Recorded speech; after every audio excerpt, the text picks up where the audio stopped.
Welcome to That 80s Show, and Dori, it's not uncommon that you and I will have flashbacks. Is it flashbacks? 80s flashbacks? We have 80s flashbacks. Sorry, just get to be clear then. Yeah. All right. But I had the weirdest flashback. Just before we started recording, I went to go make a wee. Oh. I don't know why. I don't know why. Did you say? Tell him I said hi. TMI. Too much information. What a weird thing. I went to take a wee. Did you tell him I said hi? Okay. Right. Mr. Urinal. Oh, that's an 80s kid thing. Give me your pee-pee. That was Look Who's Talking To. Oh my God. Remember that? No. Don't you remember? Now I do. I hadn't. Look Who's Talking To with a give me your pee-pee. Oh my God. See, so it's not uncommon for us to have flashbacks. So what was your particular bathroom flashback? That wasn't bathroom related. Oh, okay. It could be because something in the bathroom reminded me of the first studio where we did the first variation of the show. Okay. Way back then, those of you who have been listening to us, there was a time you may have found us from Cliff Central days and stayed with us, stayed loyal. Thank you very much. I think we're the only surviving show from Cliff Central that's still going. Possibly. I think only Timothy Maurice's show, I think, is the only other show that's still going from Cliff Central. All of them, the rest went by the wayside. But before that... Yeah, you see, that wasn't our first one. No. This show was like a online radio show for an internal radio station at the radio station we worked at. It kind of like because everyone who works in a radio station is like a frustrated radio presenter. But let's be honest. Speaking. And they're all like, no, keep those people busy, give them. But we had the weirdest little studio. There was actually the newsreader's booth. Yes. I remember it. I think it was because just before we left this studio, the aircon wasn't working. And then I was like, shit, that little box was so hot. And if you don't know, soundproof studios get very, very hot. Yes. Because you can't have like normal lights. They make noise. It's downlight. So soundproof studios get very hot. It was very hot. It's so unrelated to absolute fucking anything to anyone listening. But I remember we used to play a lot of Wham. Always. Well, first Wham sighting popping up later in the show. Okay. But I want to tell you, I want to start off talking about this, things I didn't know. Who Framed Roger Rabbit? I can't remember. Who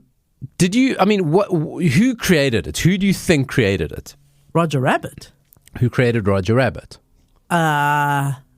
Someone involved with Looney Tunes? Okay, well, so I get the confusion because as I said that to you, I realized that it was made by Disney. Okay. But it amalgamated Disney characters plus Looney Tune characters all living in Toon World. So it was like this cross-pollination of all the different characters for Who Framed Roger. Collab, if you will.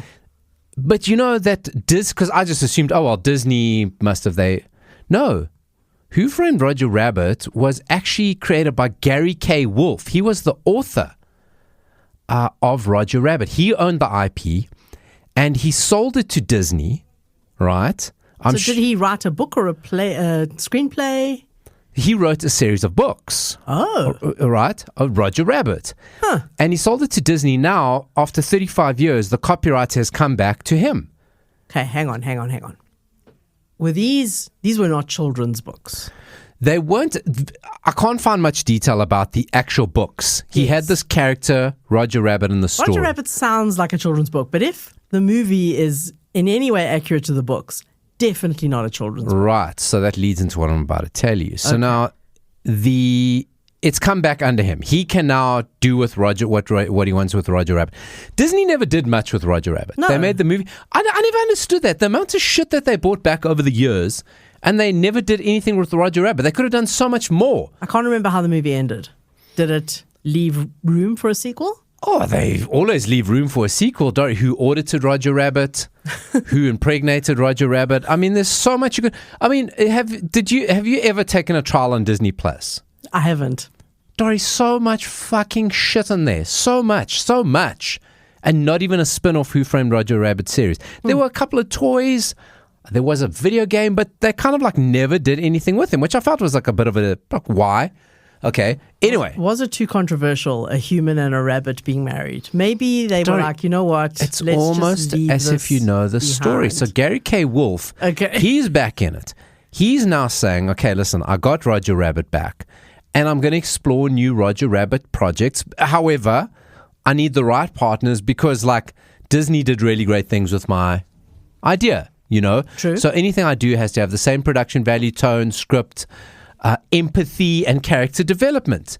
Now, on top of his projects is a live-action Jessica Rabbit movie based on his book, Jessica Rabbit. I don't know how to say this, but it's spelled serious with an X, business. Jessica Rabbit, X serious business. Jessica Rabbit, sex serious business. One would assume this one is the furthest along. Now. Okay. Jessica Rabbit has an origin story. Right? So there's a book. He's got a book, Jessica Rabbit, X serious business. Got it. Which is based on her origin story starring Jessica Krupnik, an ordinary, awkward human living a dull life before becoming the character we know. Right? Did she grow up on a farm in Missouri? Not stipulated, could be Omaha. Okay. She becomes a secret agent after joining a covert organization called Xerius, Okay. training intensively and partnering with top operative Rob, to stop a villain named the Clown. It reframes Jessica as intelligent, capable, and underestimated. Not underendowed, underestimated, focusing on her skills, growth, and sensitivity, rather than just her iconic appearance. The book expands the Roger Rabbit universe, explaining how Two-Town works, blending spy thriller elements with surreal cartoon magic.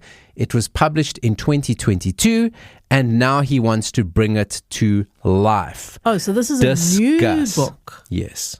So he must have got, I don't know how he's writing books in 2022, but maybe he just got Roger Rabbit back. Maybe he got the other characters were fair game. Questions. It brings to mind Susan Summers' husband bringing her back in AI form, because we all know Dori, not just Roger Rabbit, Jessica Rabbit. She evoked feelings in many a young boy. It wasn't her fault. She was drawn that way. Okay, next up on that 80s show, because we cannot. So, do we want to see a live action Jessica Rabbit? I'd be curious. Who would play her? Probably Sydney Sweeney. It would definitely Doesn't have enough curves. No, Sydney Sweeney's pretty curvy. Is she? Yeah, very busty. Yeah. Sydney Sweeney's in everything. It'd definitely be Sydney Sweeney. Okay. Yeah. So we wait for it. We wait for the live action Jessica and all the other stuff. You must imagine how much fan fiction, AI porn of Jessica Rabbit there must be. Sora must be soaring with Jessica Rabbit porn. Can you imagine that shit? Oh, so do you think this book explains how she met Roger? It should, right? Because she's in Toontown. So it's got to, because no one ever understood how they got together. Yeah. It's just, I mean, it's one thing that it's a human and a rabbit, but your cartoons, we can get over it. Yeah. It's another thing that he's weird. He wasn't rich. He was a bit of a chancer. She's gorgeous. Look, we don't know what other assets he had. Lucky rabbit's foot. Is that what you're thinking of? I'm thinking. He's a bit of a thumper. If this is what we're, what's up, Doc? I'll show you what's up. What's up anyway? This is. Is there any more famous rabbits? We're just going to leave it there. You'll hear it here first. As soon as there is a Jessica Rabbit live action played by Sydney Sweeney, we will be all over that. 80s sitcoms. A lot of stuff going on about Golden Girls lately because there's a book about the Golden Girls. Lots of feuds coming up about them. I found this list on Screen Rant. 5 perfect 80s sitcom where every episode is a 10 out of 10. Holy Now, moly. that is a big shout because, yeah. Listen, I would have watched a lot of 80s sitcoms. But to now go back and remember, were they all 10 out of 10? All of them. All of them. I'm trying to think what it could be. Even the I Remember episodes. Yeah. The filler episodes where they kind of would play a whole bunch. Tangent episodes. Is that what they're called? I think so, yeah. Where they go off the main storyline.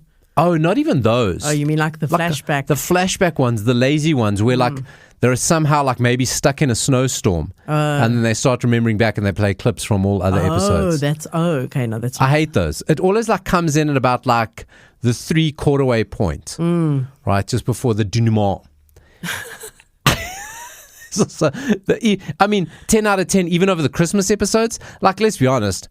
Okay, every sitcom had a Christmas episode. They were never good. And they used to batch them for over the Christmas period. You used to watch them on your Christmas holidays. They were never good. The Thanksgiving ones, we just didn't get. We just didn't understand what the fuck's going on. So I'm curious what's on this list. So then. to go where every single one of them is 10 out of 10.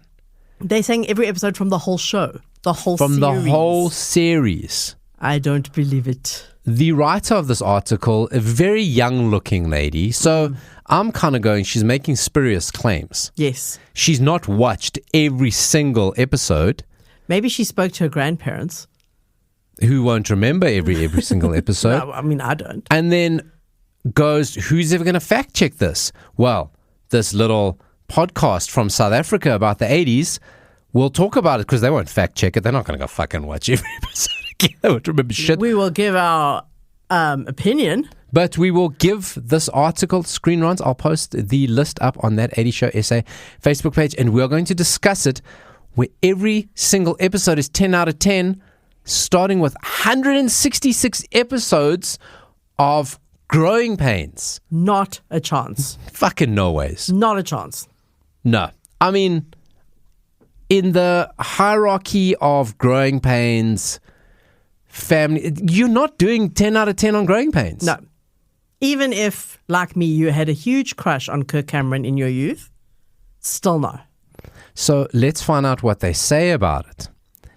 If we ignore the slightly sexist connotation, what is that?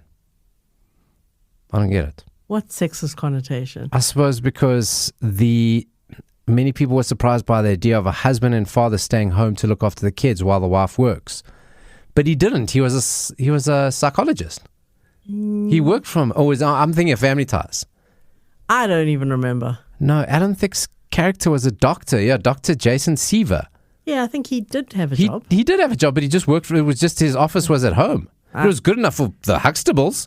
Oh, let's not go there. Okay. If that is on this list, we're going to have problems. Anyway, the younger characters have distinct personalities, serving as great examples, but what it does not go into, the highlight episodes. This is what I'm saying. Give me the episodes. Why are you saying this is 10 out of 10? I don't remember a single episode. I'm not having it. Then it goes in 176 episode Family Ties.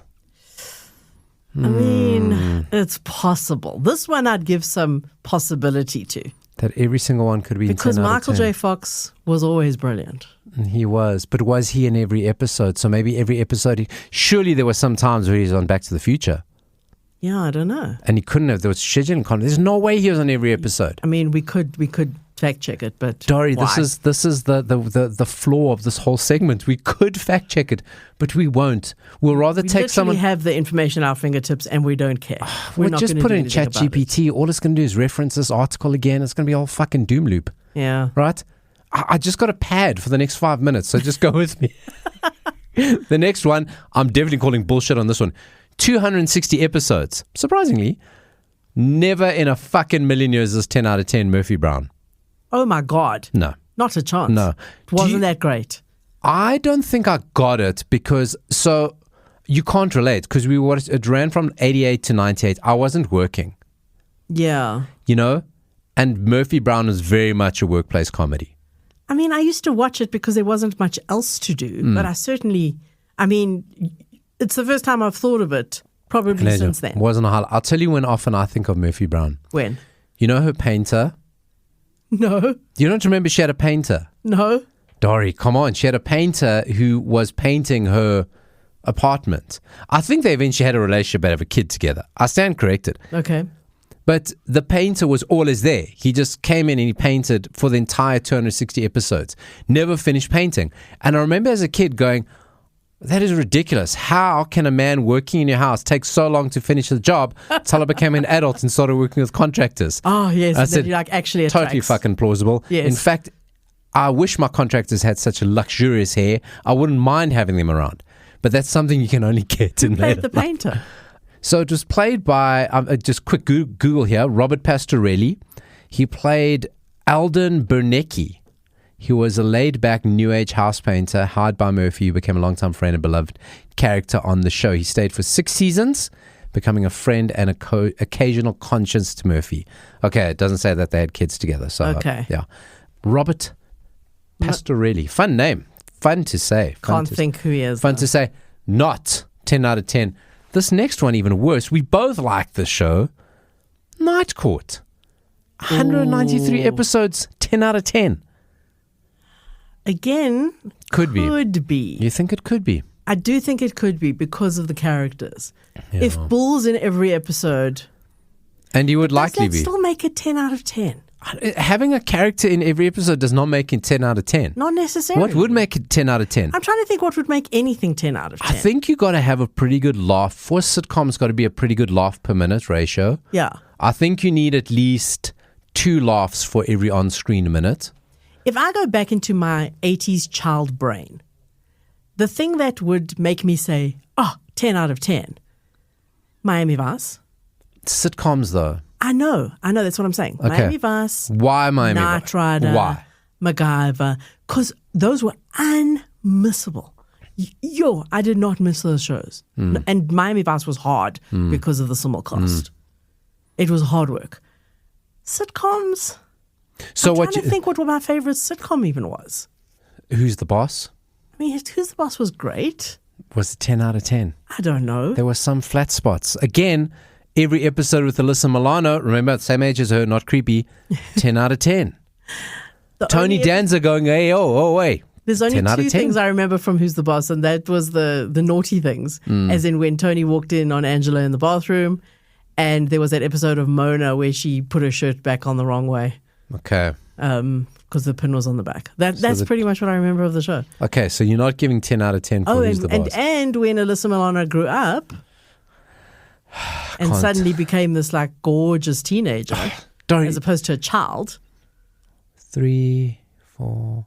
Do not derail me, Dori. Same age, not creepy. Not creepy. Right. What other sitcom could have been 10 out of 10? I realize we haven't named all 5. Yes, I know. I'm just thinking of the sitcoms I enjoyed most that may or may not. You know what I really Perfect loved? Strangers? I mean, Perfect Strangers was great. I don't think I saw every episode, to be honest. Again, Perfect Strangers, I go, was it great or was I 8? You know, because it's like bulky bottom. So silly. You know? So silly. But because that you would not miss, Perfect Strangers. Yeah. That you would not miss. I mean, if I think about the shows that I loved, and this might even be more 70s than 80s, WKRP in Cincinnati. Yes, it was 80s. It went over. That had a very that was a good one. Deep imprint on my childhood. I don't think every episode was 10 out of 10. No.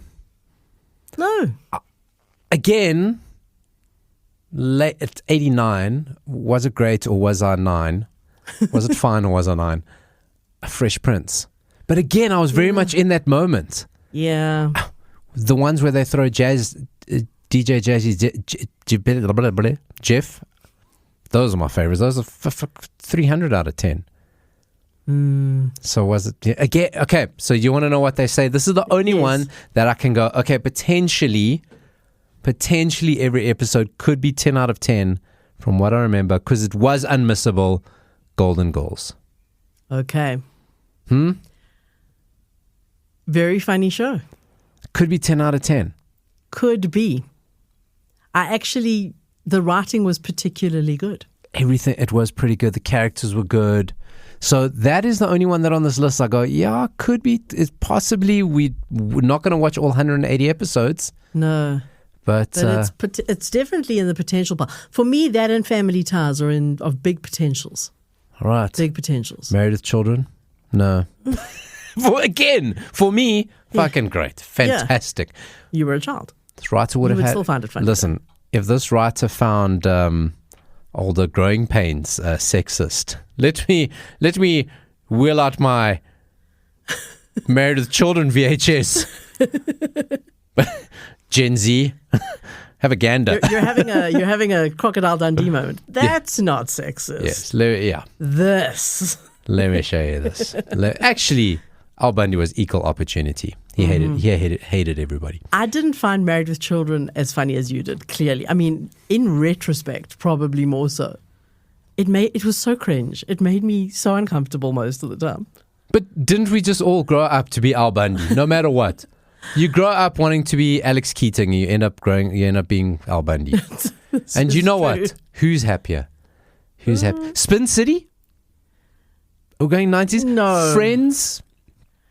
Ooh. Seinfeld? Ooh. Now we're getting into 90s, but going like, are those 10 out of 10s? Friends is a very big possibility. Friends is... Sure. And I mean, cousin Louis would say for sure. Even Seinfeld. Seinfeld, Noel would say for sure. So anyway. I'm still making my way through Seinfeld. I haven't found an episode I haven't enjoyed yet. That's what I'm saying. When I'm finished, I'll get back to you. Okay. Which will probably be in 5 years' time. Will you rank them 10 out of 10? No, because you cannot rank... I already don't rank the ones I've watched all 10 out of 10. So, Dori, my movie recommendation this week is going to be definitely a 1 out of 10. Okay. But you have a series for us. Yes. Let's rank it afterwards. And it's very funny that you've actually just mentioned the purpose for my series. Ooh, yes. You've just... And I thought, oh no, he's going to say it. He's going to give it away. But you didn't. There is a new series on Apple called Pluribus. It is a sci-fi series. I will not watch it because I cannot say it. Rule number 1 of my consumption habits. You are missing out, is what I'm going to say. If you are yet to watch Pluribus, I think fast forward the podcast now because there are going to be a couple of spoilers. Not spoilers if you've watched the first episode because everything that I tell you has been revealed in the first episode. You can't spoil a series by the first episode. No. So pretty much everything that almost everything I'm going to reveal is fine. revealed in the first episode. Fucking get over yourself. I mean, because you can't what actually you're doing is you're actually teasing. Because you go, you listen to all the shit that happens in episode 1. Yeah. What more is coming? So I honestly thought that because I started watching it. I only got through the first half of the first episode on the day I started watching it, and I had no idea what was going on, but I was so intrigued. Yeah. And I thought, oh my goodness, this is going to be one of those that's going to really just keep me intrigued for ages until I figure out what's going on. By the end of the first episode, everything is revealed. You know, you got to love Apple though, because they're very much back in the old school vibe of like one episode a week. It is one episode a week. And shove it in your face. I have only watched the first few episodes, as has the rest of the world. But the one thing I'd like them to do is like at a time, like give it a time. Comes out 8:30, and if you don't see it, get fucked. Like we're not repeating it. Then you're really going. We're back. not repeating it. I love sci-fi, as you know. And I was very excited to start watching the series also because the main star is one of my favorite actresses. She's not very well known. If you've watched Better Call Saul, you'll know her because she's one of the main characters in Better Call Saul. But a lot of people didn't. Even those who loved Breaking Bad, because it's the same guy who made Breaking Bad, has made this series. Okay. And Better Call Saul is like a spin-off of Breaking Bad. And you might think, oh, but she's not a main character. She was a sidekick, which she was. But she's actually brilliant. Right. The reason I am talking about this series, apart from giving you great SEO, Paulo, which I know you like. I love SEO and Oreo.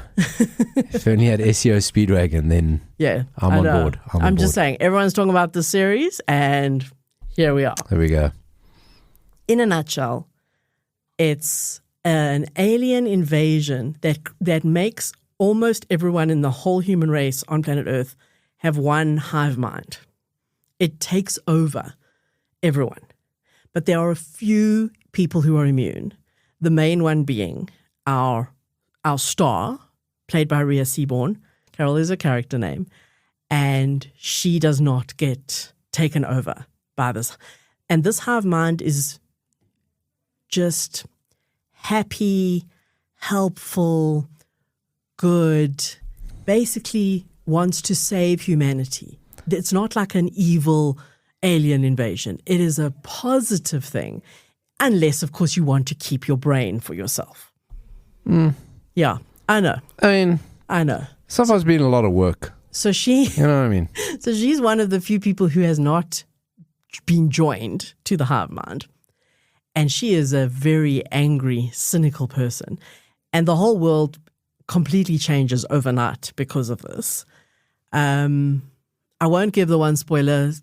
she does go through a trauma. I won't give it away necessarily. When she realizes that she's pretty much alone, because even the other people who have not been part of the hive mind are not feeling like she is. They want to join the hive mind. She's like, no. Individuality is the most important thing. We have to stop this. This is a scourge. This is terrible. Whereas other people are like, oh, this is great. We're fixing the world. So she is the lone, and I mean the actual payoff line of the show is something like, the unhappiest person on earth has to save the world from happiness. That's basically the description of it. And it is exactly that. And she's so perfectly cast for that because she has what people call R.B.F. She does have that, correct, yes. Yes. So she's really, in fact, I read an article that said when they were creating the series, they totally had her in mind for the character from the start, which is awesome. Yeah, R.B.F. resting bulky face. Yes, yeah. let's call it so that. When you look at her. When she realizes that she is just, this is her life now and she is screwed, what she does is she just binge watches the Golden Girls. She gets drunk. She just takes all the alcohol that she has and she sits and she takes her Golden Girls DVDs and all she does is watch the Golden Girls and get drunk. And I thought it was really interesting that it was specifically the Golden Girls that they chose. It's 10 out of 10 show. Well, there is that. But then I thought, if I'm finding this interesting, somebody else has found this interesting. And there is an article, which I will put on our Facebook page, called The Golden Girls is More Relevant to Pluribus Than You Think, which explains why the Golden Girls is actually really meaningful in the show. And the main thing that the article points out is how the Golden Girls worked because they were such different personalities, such unique people. And they would fight. Every episode they would fight about something. But no love was ever lost. They got along really well in the end because they were friends. Going into the thing, so when you look at all the comedy, all the sitcoms, they were ranked 10 out of 10. Yeah. Family Ties, Growing Pains, it was very much about perfection, right? Where Murphy Brown and Night Court were workplace comedies a little bit different. But Golden Girls was a family, but they were actually dysfunctional, really. Yes. It was a different take on a family. Yes. I'm coming around to it. Yes. So I thought it was really cool, first of all, that and they show actual scenes from the Golden Girls during the show, which you forget how absolutely hilarious that show was. I mean, I don't, because I watch clips on social media of it regularly. But the specific clips that they've shown are also very meaningful to the show. What are we recommending here? Golden Girls and Pluribus? Both, absolutely. So in between, when you're waiting for a new episode of Pluribus to come out week by week, Yes, watch the Golden Girls. watch the Golden Girls. Right. Ooh, so now I'm intrigued because will they bring back a hologram of Estelle Getty? Who's the only living Golden Girl? Or they all passed away? I think they're all gone now. Okay. Betty White was the last, wasn't she? She was the last. I Okay. think they're all gone. Okay. Keep me updated on what happens with Golden Girls and Pluribus. I actually had no fucking interest in watching it whatsoever. Oh, no, it's so good. But that's you know it's her R.B.F. Yeah. I just can't get past that. I don't want to be. It's kind of like I can't look at that shit. Anyway, okay. It really works, though. Calling her face, I can't look at that shit.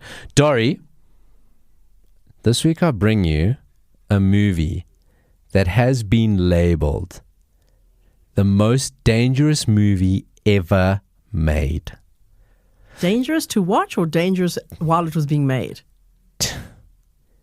The tagline of this movie is, "No animals are harmed in the making of this film. 70 cast and crew were." Okay. Oh boy, I'm back. I am back. Okay. It's kind of like Tiger King before Tiger King, but nothing is made up. The movie's called Roar. R-O-A-R, like a lion does. Roar. Oh, I thought it was R-A-W. No, that's Okay. Eddie Murphy. Oh, I watched the Eddie Murphy documentary on Netflix. Fucking Eddie Murphy literally, the man can do no wrong. Oh, I must watch that. He can do no wrong. Okay. He'll no wrong. Eddie Murphy will do. You'll try to say I was a bit no wrong. Anyway, it's called Raw as in a lion. It was originally called Lions, Lions, and More Lions. Not made by idiots, story. It's kind of based on a true story and kind of dramatization of not a true story. So it stars the very famous name, Tippi Hedren. Oh, I know that name. You know, she was in Birds, Alfred Hitchcock. She was in quite a few things. She is the mother of Melanie Griffith. She is indeed. Who is in this movie. 19-year-old Melanie Griffith. Gorgeous, by the way. Oh, totally. Hey, I've never seen Melanie. Gorgeous. Okay. She's in this movie along with Peter Griffith. Okay. Big name, check. First movie, check. Someone should have known. Well, they should have known better. So it's a family. Now, Peter Griffith and Tippi Hedren loved wild animals, like in real life. Okay. Lions, tigers, cougars, jackals, panthers, leopards, so cats, coyotes. cats. No, coyotes. Oh, dogs. Elephants. They loved animals. They actually had a sanctuary of lions, animals. Right. Okay. So they wanted to make a movie to raise awareness of conservation, right? And they said, no, we got this great movie. It's going to be set in Africa, and we're going to talk about these people who look after lions and animals and shit. Was their sanctuary set in Africa? So they couldn't shoot in Africa. They couldn't get the budget. So they built a sanctuary. They built Africa in their house, right, to shoot this movie. The story is quite stupid. Nobody else wanted to star in the movie because they're like, it's very fucking dangerous because these animals were actual real fucking wild animals, not trained. There were almost 200 different animals in this movie, all big animals, all big game. Right. Not trained. Just on the set. And now humans are interacting with them. Now, the family were used to the animals. Almost charming. It's cute. Lions around, tigers, frolicking, whatever. Cats fucking around. You got a cat. I got two. You got the two cats. You know what cats are like. Yes. Now, imagine they're massive, and there's a lot of them. Right. So, the first group of people arrive, and they say, listen, you guys can't have these fucking animals. This is crazy. They say, fuck you. This is our animals. Okay? No one's going to take our animals. Animals lose their shit. Take over the plantation. And Tippi didn't learn from the birds? No, she didn't. I mean, she obviously went, you know what? You know what would be more fun than the birds? Lions. Lions. This plot of the movie is fucking ridiculous. It's so dumb. So is it a documentary or a movie? Should have been a documentary. It would have worked better as a documentary, but they decided to make it a narrative. They shot a documentary style with hidden cameras, run and gun. Tippi and Peter Griffith's other kids were also in this because, like I said, no one would work on this movie. Right. Why? Because every time you see the people fucking around with the animals, again, you got cats, you play with your cat, they run your arm, they go, lions. The people are getting fucked up by the animals on screen, on camera. So they had more medics than like crew, probably. Blood is real. Yeah. The blood is real. So you can see it. You can see Hollywood blood and you can see real blood. These people are really getting hurt by the animals. There's a scene where the tigers attack the guys who come and say you can't have these animals. Yeah. They attack them in the water. Those tigers don't know they're fucking playing around. Right? Yeah. The lions, there's another scene where these lions trap the family in the house. And the family are now maneuvering through the house to get away from the lions. There's no fucking acting. They're literally trying to get away from these lions who, for some reason, are very fucking angry with them now and are going after them. It's every time a person is swatted, a person is gripped by a lion paws at somebody.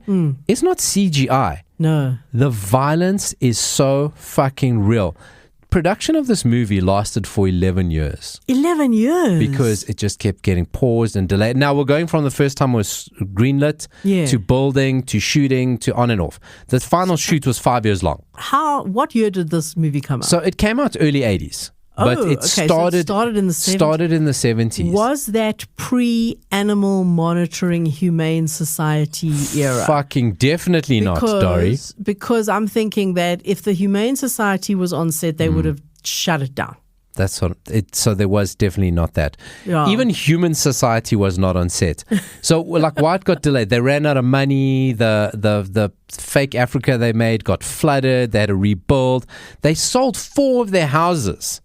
Tippi Hedren was selling shit that Alfred Hitchcock gave her, like for On the Birds, as auctions to raise money to keep this movie going. Wow, at some point you got to just say, okay, we're done. Do you want to hear about some of the 70 people were hurt? They ended up shooting this movie like everyone doing their own thing because crew was just walking off en masse. I do want to hear as much as possible. Okay. The cinematographer, scalped by a lion. Oh, a lion bit him in the head and my held on for 25 minutes. He needed 200 stitches. Oh my God. Tippi Hedren, bitten on the back of her head by a lion. She broke her leg when an elephant threw her. She was on an elephant. The elephant threw her. The scene's there. You see the actual fucking scene where she lands. Because that is not acting. Yeah. She contracted gangrene from her multiple injuries. Noel Marshall, one of the sons, he was bitten multiple times by male lions. He also developed blood poisoning and gangrene. There is one particular scene where you actually see his hand is like, ew, that is not good. One of the assistant directors was attacked by a lion. His throat, jaw, and head was injured, and he nearly lost an ear. Scratches, bites, gashes were order of the day. Melanie Griffith, she was mauled by a lion. She needed 50 stitches and reconstructive surgery near her eye. On top of that, the movie made no money. No one got it. Some of the acting is hilarious, except by the lions. And you're kind of going, you know what, rich Hollywood people, get fucked up by a lion. I think it's okay. This sounds more entertaining than Tiger King, I'll be honest. No, way more. Because Tiger King, those fucking poor those animals in Tiger King, they were so fucking drugged and malnourished and whatever. No. This is like the real deal. They were fucking very well fed. They built, as part of this, they had this massive, like storage unit, like a container fridge unit for all the meat for the animals. Yes. Okay. No, these animals were all they were romping. They were romping. Where was this filmed? Like, which part of the country? America. Yes, but where? Like in the rural area? No, it's like on their ranch, on their like an outlying Los Angeles. There was no like legality issues of having these creatures there? Again, I'm going with the 70s. You see, they had a sanctuary, so they had the permission to keep them. You see, because out of this they had a sanctuary. Surely in a sanctuary, they're not supposed to be in your home. Well, if your home is by the sanctuary, it's so potato, Dori. Okay. Now, I mean, Tippi Hedren, this was their life work. They wanted to have the sanctuary, and they subsequently had it. And there is a website called Raw the Movie, which actually you can go, lots of video clips, none of the violence, photos, the backstory. You can donate to the reserve. So this is their life. Still exists. No, this is and they've subsequently got the other reserves in East Africa, and they partner with them. This is Tippi Hedren and Peter Griffith's life work. Okay, this is what they always wanted to do. And like, if it was a documentary, it would have been fine. Yeah. Why make a movie out of it? They call it a comedy, but it's definitely a horror. It's definitely a thriller. How did you even find this? Sorry, my wife actually found it for me. She said, oh, you have got to talk about this. The most dangerous movie ever made in the 80s. I'm all over it. Melanie Griffith, she's quoted on the site, the Raw site. She says, lions are a really tough act to play with. Not because they're dangerous, but because they are so funny. They upstage you every time. If you're in a shot with a lion, you just know everyone is looking at the cat instead of you. Yes, because they don't fucking run away. I'm fucking keeping my eye on the lion. If I Melanie Griffith, I don't care where you are. Yeah. Where is the lion? You know? So she's obviously very traumatized by this experience. I definitely want to watch this. Dori, no, you don't. It's shit. What you got to do is you got to watch the clips. You actually feel the danger. You actually feel uncomfortable. It's almost like an animal snuff film. Okay. You know? Yeah. It's like it hits a point where you go, fuck, this is just dangerous to watch. Yeah. Let alone be in it. And these are people that were used to lions and they're getting fucking swatted around. You know how strong a lion is? Yes. Fucking just swatted them. Is the whole movie on YouTube? The whole movie is on YouTube. Of course, I would bring you nothing less. Okay. I might wait for the clips, but then you got to post them on our Facebook page. Definitely will do. You can also go check it out in the show notes. Now, Dori, it's that time of year. The Google alerts are firing off every day last Christmas. Mm-hmm. When you came in here today, yes, what was I playing? Last Christmas. Okay. Now, I didn't even notice it first because it's so normal. Just part of it. I wanted to be sure. Now, I don't know when last you went to Clicks. I don't know what radio station you're listening to. You know, no, I don't know if anyone is playing Last Christmas yet. It's disgusting, but they might not be. Yeah, I haven't heard it out in the wild yet. I wanted to be sure that your first hearing of Last Christmas out in the wild was today in a safe space before I bring you what I'm about to bring you. Okay. Because we know often there are Last Christmas variations going around. Mm-hmm. Right? Everyone's done one. They've all done bad ones. except for the frog one. That ding, ding, ding, ding. That kind of gets stuck in my head. I can't say I hate it. Right? Always somebody doing a variation of Last Christmas. Do you know? I'm bracing myself. Oh, brace, Dori. Do you know Priyanka Chopra? And it's Deepak Chopra's daughter? I don't think so. No, I don't think so. She's married to a Jonas brother. She's famous. She's beautiful. She was Miss India. Bollywood superstar. Dance, sang, you know her. Right? Yes, you know, Priyanka Chopra. Way more successful, smarter, everything. She's married to a fucking Jonas. She has always loved the song Last Christmas and went, I want to do my own version of it. Now, I can't tell if this is a joke or what, but I want to play you her version of Last Christmas. Put your ears around this bad boy.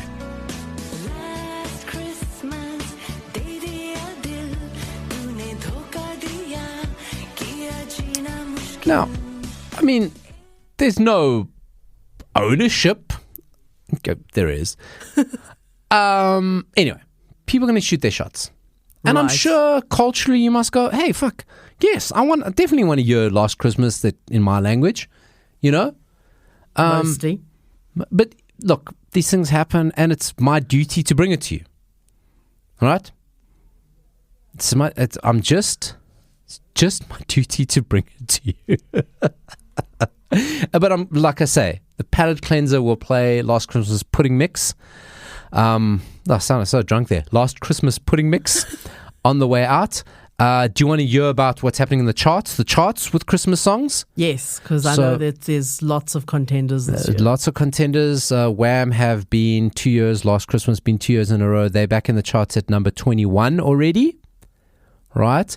Mariah Carey, All I Want for Christmas, is at number 25. There's a challenger in Kylie Minogue. She's in the charts at number 72. So I mean, it's still November. Michael Bublé has popped into the charts as well, but he's like in the hundreds. So yeah, I kind of wonder if it's like too early to be that high, or we're just like starting from. I mean, are we going to go like fucking 5 or 6 weeks Christmas number one for Wham?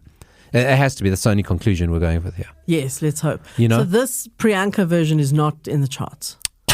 I'm sure they're in charts. I'm sure, just not in the. You know the irony of it. Anything that goes big in India, it just goes fucking massive because it's just so many people. Right. So like, I mean, it could be the biggest selling version of Last Christmas ever.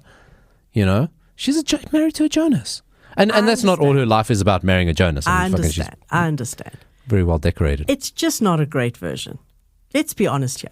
We are biased. But is it? Okay. We're biased.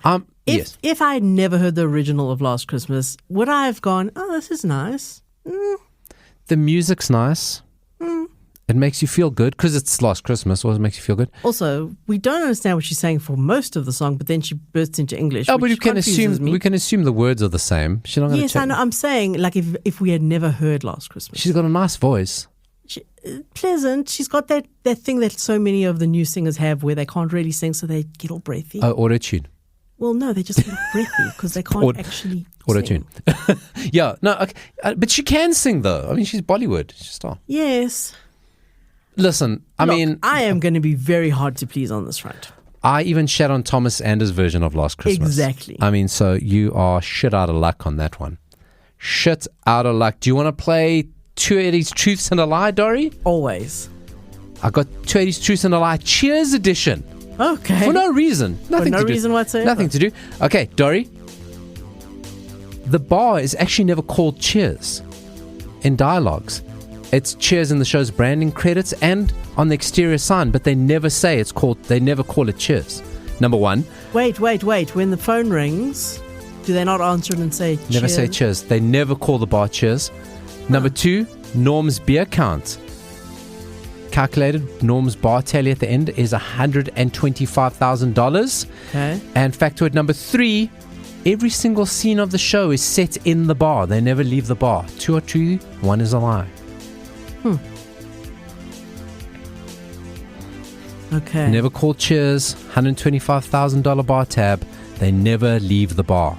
I'm still a bit wary of that first one. I think that they must have answered the phone and said cheers. I think that's the lie. No, that's true. As is the bar tab is also true. It's calculated as being $125,000. No, every scene is not set in the bar. Oh. Yeah, so that is the lie. That's all I remember. Can I give you another? Can I give you one last one? Sure. This is actually 100% fucking true. Bill Cosby was originally offered the role of Sam Malone in Cheers. Holy shit. They wrote that, yes, they were considering casting Bill Cosby. They offered him the role, but the creators of it said, we don't want no jello shots. This has been That 80s Show. Thanks for joining me, Dori. Goodbye. Goodbye, Dori.